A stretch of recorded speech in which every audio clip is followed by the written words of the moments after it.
Hey, yo, Pro Wrestling Podcast listeners, help us out and click subscribe to show your support. While you're at it, make sure you enable notifications so every time a new episode of the Pro Wrestling Podcast goes live, you get notified right away. While you're at it, if you're sick and tired of dropping $60 to $100 for the latest and greatest wrestling video game, stop. Just don't do it anymore. Go to Wrestler Unstoppable, available exclusively through Facebook. You get to create a wrestler, sign contracts, get involved in storylines, headline pay-per-views, even build your own corporation, all included in Wrestler Unstoppable, available now to all Facebook users totally free. If you want to become a member of the Pro Wrestling Podcast family, you want your name in the shoutouts like Harold in St. Louis, Mike in Lansdale, then go to our Patreon page, patreon.com/Fro Wrestling Podcast, and sign up today. Don't forget, loyalty rewards. Any $15 a month contributor gets to co-host an episode of Going Live with me, and our $7.50 a month contributors get entered into a drawing to also co-host an episode of our live shows. Hi, everybody, and welcome to this episode of the Fro Wrestling Podcast. If you have questions, you have comments, things you want us to talk about in a future episode, don't hesitate to call in to the Fro Wrestling Sound Off line 267-642-1160. You can give us your questions, your comments, anything you want us to discuss in a talk-to-text service. That's right, you talk, it texts your message to us, and we can try to get to as many of them as we can in a future episode. If you tune in during one of our live shows, make sure you enable the chat function in whatever streaming service you're using so you can get involved in the show live. Whichever way you contact us, make sure you tell us who you are so we can give you credit for your contribution to the show while we're on recording an episode. Don't forget, if you're new to the Fro Wrestling Podcast, go to our homepage, FroWrestling.com, and preview the topics coming to the Fro Wrestling Podcast. It's a great way to come up with your questions, your comments. It's also a great place where you can find local independent wrestling shows coming to an area near you by clicking on in the Indie Events tab at the top of the page. Or if you want to check out some of our editorial pieces, our own articles that we've written, go to my blog at Infro's Corner on the other tab at the top of the page and check out and see what we have in store for you guys. Tonight, the episode is kind of packed. We have so much that goes on this time of year. We're on the road to WrestleMania. So many things happen, and things seem to be spinning out of control. Questions keep popping up. I've been answering a lot of them through the email service and whatnot, but people don't understand what's going on with Dean Ambrose. Some people are saying he's staying. Other people say, no, he's definitely leaving. As a matter of fact, Brian Alvarez today came out and said he's absolutely leaving. Last night on Raw, they acknowledged the fact that he was not renewing his contract and that he was leaving. Even Renee Young said he's going on to greener pastures. And I get it. If you've already put out almost like the equivalent of the farewell statement back in January when the news first broke, I understand why you would run with that, because there's actually an opportunity to capitalize on excitement if he doesn't leave or if he just takes a short time off. I still am of the opinion that he's looking to take some time off, recharge the batteries, give creative time to come up with something really interesting for him to do. Let's face it, this Shield thing has been done to death. Feuding with Seth Rollins or Roman Reigns has been done to death. He has done everything that he could conceivably do right now. The WWE creative team really needs some time to figure out what they're going to do with Ambrose going forward, and I think that requires him to go away for a little while. Now, if I was him, I would negotiate with WWE a contract that allowed me to stay contracted and take a downside guarantee while away from the company, much in the way that sounds like Ronda-Rousey is going to be retained. And then they would be able to bring him back when they have something that he's ready to work with, and he could be a huge pop to the ratings, hopefully at a future time. Unfortunately, it looks like he's legitimately just going to walk away from the business for a while. Now, there are those who still think he's going to show up in All Elite Wrestling. Some people think he may even give a whirl to Impact Wrestling, where he has a history from the past. But in my personal gut instinct is telling me that he's going to walk away from WWE, take some time away, and that he will be back at some point in the future. I know he is friends with Chris Jericho. I know he gets along with Cody, and I know those are opportunities for him at All Elite Wrestling, but All Elite Wrestling is trying to lock people into long-term contracts that I don't know that he really wants to do right now. I think he really needs some time to just get creative with what he's doing. Other news this week, Ronda Rousey and Becky-Lynch last week, early into this week, their Twitter war has been going on where they've been arguing back and forth things almost came to almost like a shoot level where it sounded like, the trash talking on Twitter between wrestling superstars typically is a part of a storyline. But it seemed to get really personal when Becky Lynch took a shot at Ronda Rousey's husband. And when that happened, it seemed like the tone of the conversation went from being, glorified promos to being a full-on attack at Becky Lynch, and almost in a threatening manner. I don't know if that was planned that way or if that's something that came about because of Ronda Rousey actually taking offense to what Becky was saying. But I think that in the long run, when you look at it, Becky Lynch has a lot of experience. For those who don't know, she's been wrestling for, 8 to 10 years already, despite the fact that she only got to WWE a few years ago. So she kind of knows the ins and outs of the wrestling business, what you can and can't say. Ronda Rousey's still kind of new to the business and doesn't realize sometimes what you do to attract the heat that everybody wants for the heel or how to get over as a babyface. And I think that has come into play here, because I don't think Ronda Rousey is actually looking to stir bad blood and assault Becky Lynch at Mania or anything like that. I think what we're looking at here is that Ronda Rousey lost her cool because, Becky Lynch started talking about Travis Brown, Ronda Rousey's husband. So interesting that that's going on. I love that they flipped her as a heel on Monday night. I hate the storyline leading into a triple threat, but I think we all knew that was coming.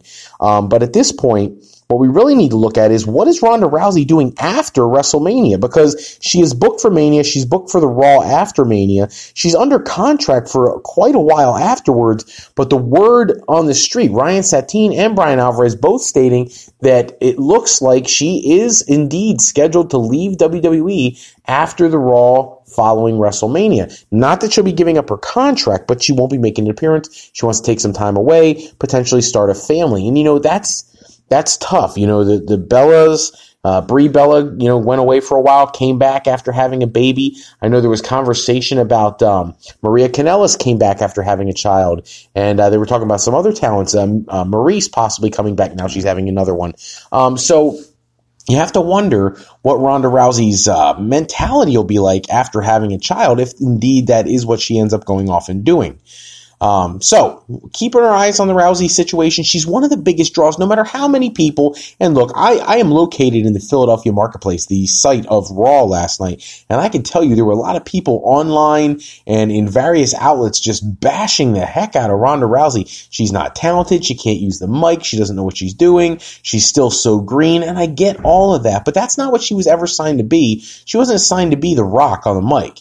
She wasn't signed to be a technician like Ricky the Dragon Steamboat. She was signed to be a big name who had a legit mixed martial arts background and who really let her ring work do her talking. It wasn't ever meant for her to be a big talker. So, I understand her promo on Raw last night was a bit overplayed and came off being very generic.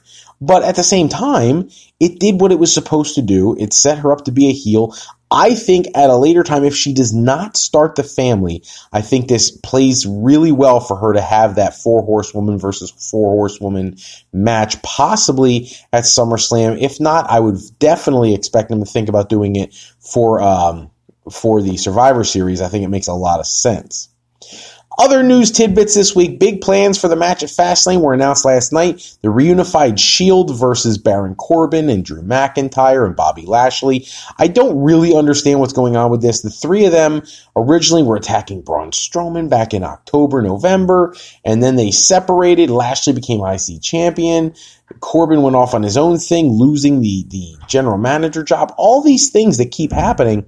And it's for some reason, they just keep putting them back together. And then when you factor into the equation the fact that they turned Dean Ambrose heel on, of all nights, the night that Roman Reigns announced that he was leaving the business because of his leukemia, for them to reunite him the night that he comes back seems so hokey and overdone and ridiculous. And to be perfectly honest with you, we don't need the Shield right now.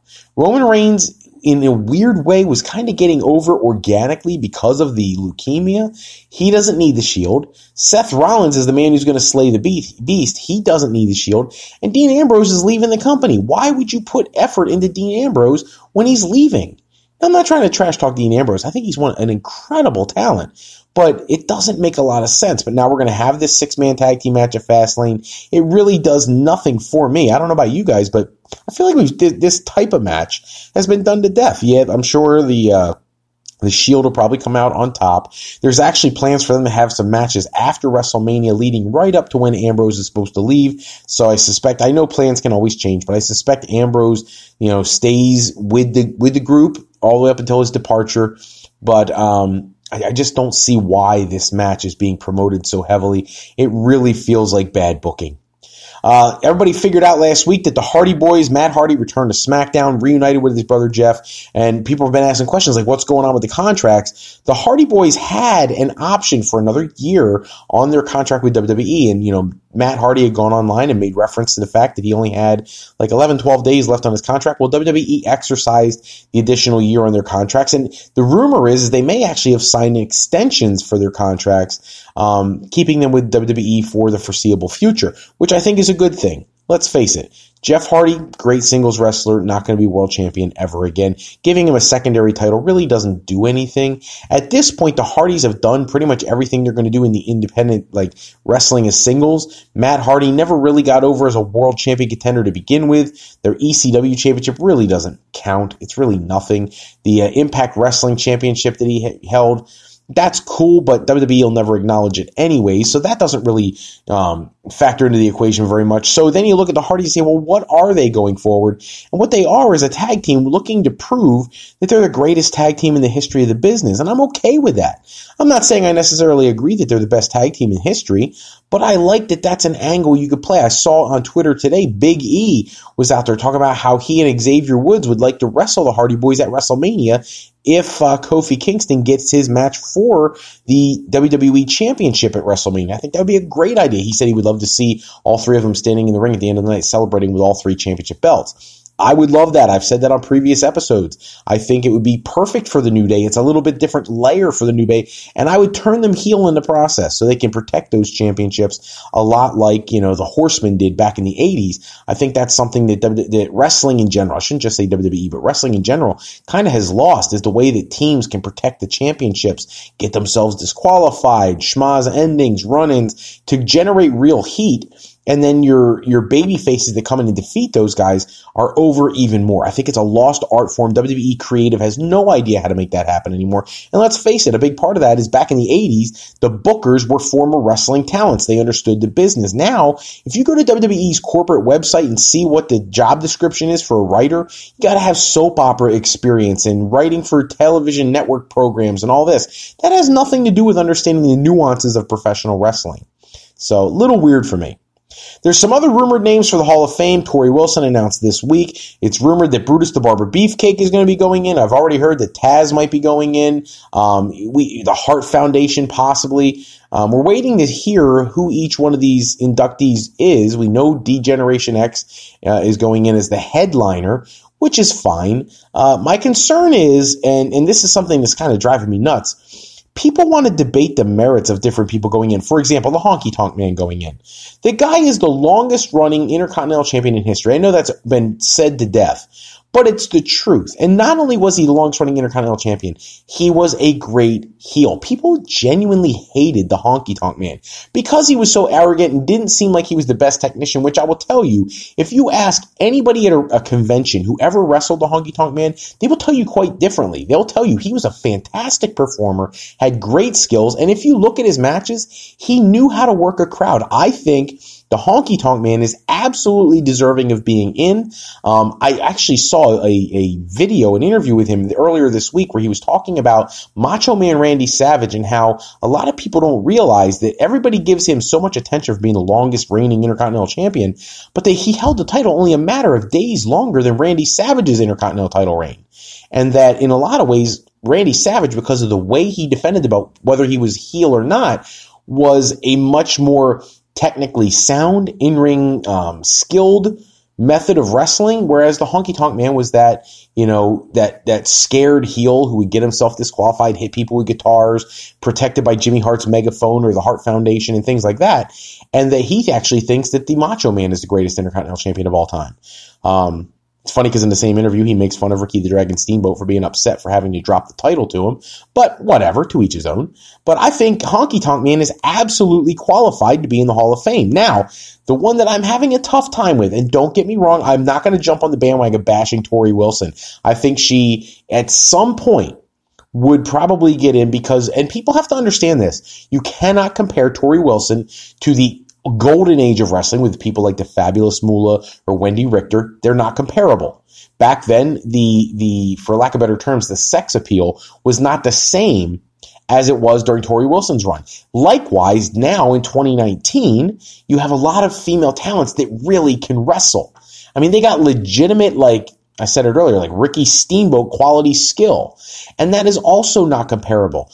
Tori Wilson, during the time that she performed, was supposed to be essentially the eye candy for WWE television. She had some great matches. She had some absolutely terrible matches. But in the end, she filled the role that era of women's wrestling required. Now, here's the issue for me. There are many other women who deserve to be in long before she gets in. And if you're even going the same era, I think Victoria belongs to get in before Tori Wilson. There's a lot of others. Luna Vachon, I think, should have an opportunity. Even though she was never the WWE Women's Champion, her impact on the sport, I think, is big enough that she should be considered. Leilani Kai, I think, should be an absolute shoo-in. Judy Martin, the Glamour Girls, or individually, I'm fine with either one of those. Bull Nakano, different women wrestlers that really brought it at a time when I think they weren't as appreciated as they probably should have been. Those people really do deserve to get in before Tori Wilson. However, if you're looking at people who've gone in recently, Beth Phoenix and others like that, it really isn't a prerequisite that you be better than all those other people I just mentioned or anybody else you can think of. What it was a prerequisite was you were an excellent entertainer during your period, and that's something Tori Wilson was. People have asked me, and people on this podcast who've listened have heard me complain about other people getting inducted. I've never been a fan of Coco Beware going in. I was not a fan of Hillbilly Jim going in. I thought the Bushwhackers going in was fine, but I thought they should not have gone in before teams like the Midnight Express, the Hart Foundation, the British Bulldogs, and teams like that. However, I'm going to say that I think at some point Tori Wilson would have gone in anyways. So this is just like robbing Peter to pay Paul. You're getting her out of the way now so you don't have to worry about putting her in later. So I'm not going to say she's the best wrestler. I'm not going to say she's got the best matches or she was anything like that. But she, at her period of wrestling history, was very influential and very important. So for that reason alone, I think she gets into the Hall of Fame. There's an injury to one of the NXT call-ups. You may have noticed that Ciampa and Gargano have not been seen much. It's because Gargano is fine, but Ciampa is hurt.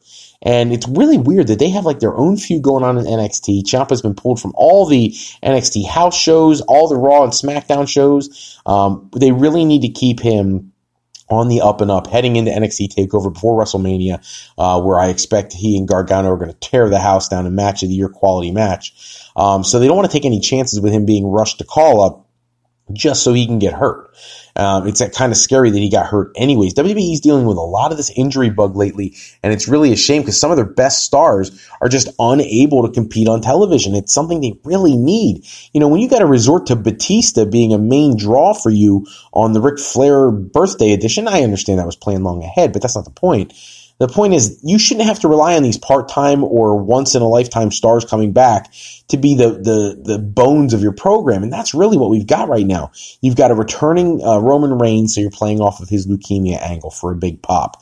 You've got the Ronda Rousey mainstream media attention trying to pull attention to the women's division. After that, it's Batista right now. Even Daniel Bryan, who I think has one of the greatest characters he's ever played and in the business today, isn't exciting right now because of the way they're booking things. Kofi Kingston, he's over as all get up. I know people are complaining about Kofi not getting his championship match at Fastlane. It's for a great reason. I saw people putting all kinds of hate on YouTube and Facebook and Twitter and all that about, Vince McMahon and the way he treats certain types of wrestlers. Look, he's being pulled from Fastlane so he can main event WrestleMania or get a world championship match, WWE championship match at WrestleMania. I think that's exactly where they're looking to go. I think Vince figured out how popular Kofi is, and in all honesty, he darn sure better win that championship at Mania or you're going to have a virtual coup on your hands. People want Kofi Kingston to get that win. He's earned it. He's been there long enough. But please don't give me the sob story about how Kofi's getting ripped off and all this other stuff, because it's not. It's an angle to set up Mania, and that's what you should want, is Kofi to get an even bigger stage, than Fastlane. Who cares if he wrestles at Fastlane and loses? I want him at WrestleMania and I want him to win. That's what you should be looking for.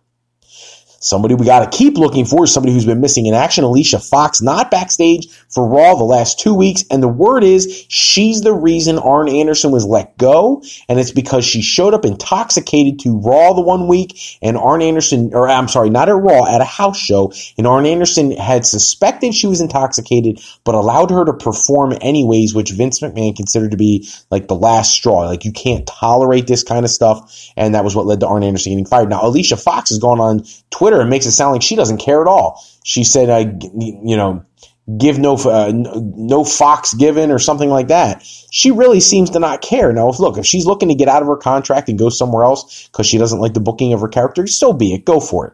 She's never enamored me as being a phenomenal female talent to begin with. They haven't used her worth a darn, and she pretty much, if she is being used, she botches so much stuff. She's almost like a Bella twin lately. Like, they botch everything. So just, if you're not going to use her, cut her loose. Let her go to All Elite or Impact or somewhere, Ring of Honor, Women of Honor. Let her go somewhere and try to resuscitate her career. But otherwise, this is just carrying dead weight. Let her go. Want to pass along some well wishes to Harley Race. It has been confirmed he does have cancer, but that is not terminal. Ric Flair was stating at his birthday bash and over the weekend at a interview session with Hulk Hogan that Harley Race was battling terminal lung cancer. Turns out he does have lung cancer, but it's not terminal. He's being treated for it, and we wish Harley Race nothing but well wishes and get well soon, because he is a all-time great in the business and someone who has contributed so much that we always want to see the best opportunity for people like that. Jason Jordan has a new role in WWE. He is now on the creative team and apparently asking for some pretty interesting stuff. He's gaining a reputation as being one of their better, more logical wrestling thinkers. And I think if he can't get in the ring, maximize his talent in whatever way he can. I know he's been learning how to be a producer and an agent, and now he's looking at the creative team. Hey, maybe he could parlay this into a very successful alternative career for a professional wrestler now that he still has lingering issues with his injury, trouble with grip strength and things like that. So he may never return to the ring again, but at least this way, he's still involved with the product. He's still doing something special, and that's awesome. WWE is giving him that opportunity.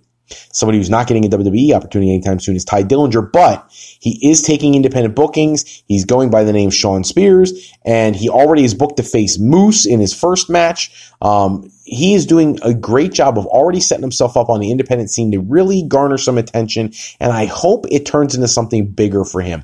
I would not be surprised to see him show up in All Elite Wrestling. They need to stack that show, make it an absolute over-the-top presentation. But we'll have to see. But it's great to see he didn't waste any time. He's already getting on the independent circuit and really getting himself out there. Somebody else who's going to be out there for a while, Rosemary, an Impact Wrestling knockout, re-signing with the company for another couple years. However, they're going to lose KM and Caleb Conley, who have left the promotion. Their contracts ran out March 1st. So a lot of transition in Impact Wrestling. They just re-signed Moose recently. We have other contracts coming due. I know Eli Drake's contract is coming due very soon in the next 30 to 60 days. I'd love to see him go somewhere else because I think they've wasted him in Impact Wrestling, gave him one championship run of any substance and then nothing. I think he would be very smart to go elsewhere. And then Impact Wrestling also in the news because they're negotiating with Ohio Valley Wrestling, OVW, to add content to their Global Wrestling Network. If you've never checked out the Global Wrestling Network, it is actually a really great, diverse network of independent companies and just talent from all over the world, as well as all the Impact Wrestling stuff. And I think if you're looking for an alternative product to WWE, it is a great place to look. Check that out.